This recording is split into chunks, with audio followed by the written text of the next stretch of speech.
Counsels. Never mind if you're on cross. There are limits to cross-examination. Misleading questions are not allowed. They are allowed. Counsels, please, counsels, let's not allow the generational or seeming generational divide increase the tension in the courtroom. Let's keep it a notch lower. Your Honor, please, I am preventing myself from giving her a spanking, Your Honor. That is what I would Your have Honor, done please. Again, in the generational divide, Your Honor. Again, Your Honor, counsels, you are all members of the bar and Yes, you're Your Honor. all counsels I for the submit, parties. submit. And we will be treating and looking at each one equally. At Miss Eileen. Yes, Your Honor, it's also- I promise to henceforth behave. Your Thank Honor, you. can I please respond quickly lang, no? I have high respect for Attorney Kapunan. In fact, she's one of You my can end there, idols. counsel. Let's end here.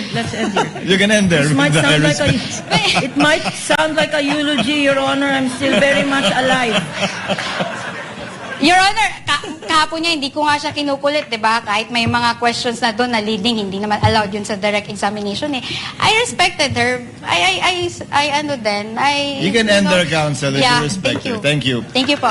Miss Eileen, ayon sa tanong ng counsel, simple lang po naman, nakalagay ba sa Joint Memorandum Circular 2015-01 na kailangan may mahuli para maging successful ang isang pagbigay ng reward or information? Wala pong nakalagay. Ang nakalagay lang po, proof of success of information gathering and or surveillance So, activities. interpretasyon niyo po yun na dapat may mahuli para maging successful? Ay base po yun sa aking professional judgment and based on the evaluation po ng documents na ito is based po sa joint circular. Pero hindi po yun nakalagay sa joint circular na maliwanag? Hindi po. Nakalagay lang po proof of success. Interpretasyon niyo na po yan? Doon po sa pag-evaluate ko, yun po yung naging basis ko. Okay. Please proceed, Attorney Christine. Salamat po. Okay, so sa tingin nyo, no, dahil gusto nyo dapat may huli, hindi part ng confidential activity yung crime prevention? Ganun ho ba? Hindi ho siya part nun? Pwede pong pakiulit? At hindi ho part yung crime prevention na walang nangyaring masama. Doon sa event na yun, hindi ho yun part ng confidential work or surveillance? Hindi pa po siya sufficient as proof of success. Hindi siya sufficient. So, dapat talaga may mangyari na krimen at may mahuli para po may proof of success tayo. Kasi nga po, meron po yung for payment of information and payment of reward. So, yung payment of information, yun kasi yung nakakatulong din sa... Simple lang naman yung tanong ko, Celine, no? What if walang nangyari na masama dahil nga sa ginawang confidential work? At nag-certify ngayon sila, Chika, na walang nangyari na masama. There was no untoward incident. Ano yan? Your Honor, Isn't that a proof of success or not?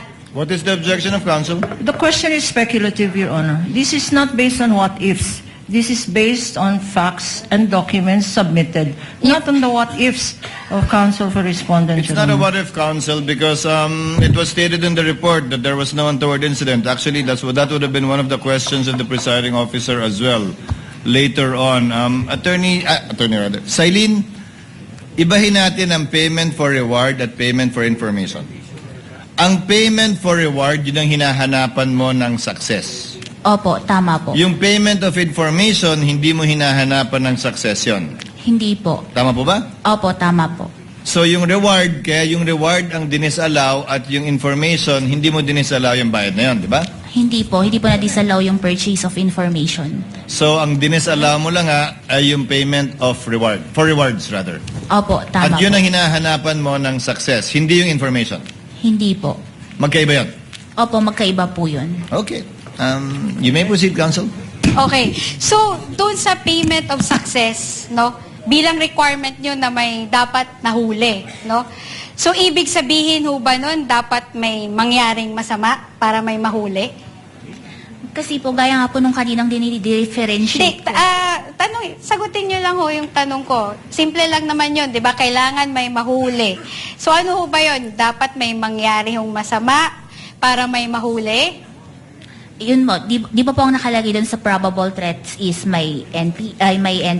Ang hinahanap ko po kasing proof of success doon, yun nga po, kung may nahuli ba. Kasi yung pagkakaroon ng untoward incidents, pwede po yun kasing mag-fall sa purchase of information. Dahil sa purchase of information, nagkaroon ng, there were no untoward incidents. Yun po kasi yung parang pagkakaiba nila sa payment of rewards. Okay, so yun yung interpretasyon mo. No? So, bawal magbayad ng reward dahil nagkaroon ng tip na may information na may mga taong may gagawin na masama. Tapos, Your Honor, I'm on cross-examination. Tapos, napigilan natin kasi nga hindi tayo pumunta sa lugar na yon, hindi tayo nag-conduct ng event sa petsa na yon based on confidential information.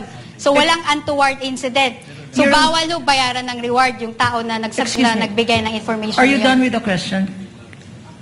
Don't answer. I think right now she is. I make an objection, Your Honor. Yes, what's your objection, Counsel? Your Honor, the counsel is now asking a misleading question. She is mixing payment of rewards and payment for information, Your Honor. The list required by this witness is for payment of rewards. Precisely, payment of information is not disallowed. Now, counsel is saying payment of information is may we ask her to reform? Is she referring to payment of rewards or payment for information? Because the information here is not disallowed. Again, It's not counsels. disallowed in the AOMs, Your Honor. Again, counsels, kindly address Your the Honor. court or the presiding officer and not talk to each other directly. Miss Eileen, to abbreviate and save on the court's time, Miss Eileen, kapag kami nagbigay ng impormasyon, naghahanap ng threat, baka may threat sa Vice President, may nagbigay ng impormasyon, walang threat. Ligtas ang Vice President pag nagpunta siya dyan. Hindi magka-classify yun na pwedeng bigyan ng reward at success. Hindi naman kailangan, di ba? Sanay tayo sa reward na nakatakip yung mukha, di ba? Tinuro kung saan nagtatago yung akusado, tinuro kung saan nagtatago kung sino man. Di yun, reward. Pero wala bang reward kapag sinabing, okay, magpunta dyan, walang problema, wala kayong kailangan alalahanin. Is that information or can that also be reward? Magpo-fall po siya sa information. So, kailan lang magiging reward yun kapag may naturo? Opo, kasi yung proof of success. Tuloy niyo po. Yun yung proof of success ng information na ibigay kasi